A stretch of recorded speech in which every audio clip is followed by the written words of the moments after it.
আগেই বলে নেই, মেয়ে মানুষ, গালি দেওয়া যাবে না। কন্ট্রোল করুন, নিজেকে সামলে নিন।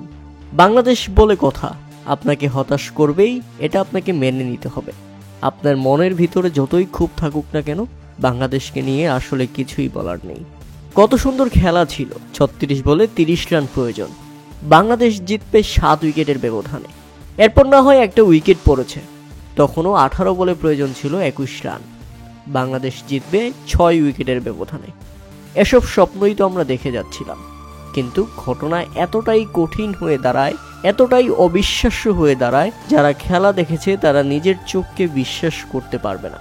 শেষ ৯ বলে যখন ১০ রান প্রয়োজন ছিল, এমন সময় আউট হন ঋতু, আর সেখানেই ম্যাচ হেরে যায় বাংলাদেশ। এরপর শেষ ৮ বলে ১০ এবং শেষ ৬ বলে প্রয়োজন ছিল ৯ রান। এরপরের গল্পটা এতটাই কঠিন যে আপনাদের বললে পরে আপনারা আমাকে গালি দিতে শুরু করবেন, কেননা ৬ বলে ৯ রান প্রয়োজন হলেও বাংলাদেশ প্রথম ৪ বলে ৪টি উইকেট হারিয়েছে টানা। এটাকে মেনে নেওয়ার মতো? নিগার সুলতানা জ্যোতি অধিনায়ক হিসেবে খেলছিলেন, বাংলাদেশকে দারুণভাবে জেতাচ্ছিলেন, আমরা ভালোই খুশি ছিলাম। কিন্তু অধিনায়ক এমন একটা কাজ করেছে মাঝের ওভারগুলোতে, ২ রান যেখানে হয় সেখানে তিনি ২ রান নিতে নাকচ করেছেন বারবার।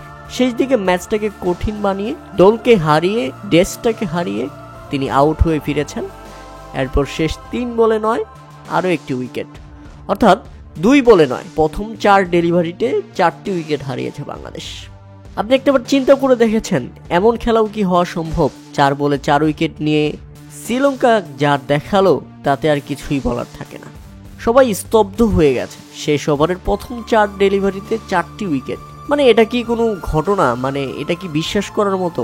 এবং শেষ পর্যন্ত শ্রীলঙ্কা ৭ রানের জয় তুলে নেয়। বাংলাদেশের কোয়ালিফায়ার স্বপ্ন এখানেই শেষ। কিছুই বলার নাই আসলে, সবই আমাদের কপাল। আমাদের দেশটার নাম বাংলাদেশ, আমাদের দেশটা সবসময় আমাদের হতাশ করে, আর আমাদের আফসোস নিয়ে রাতে ঘুমাতে যেতে হয়।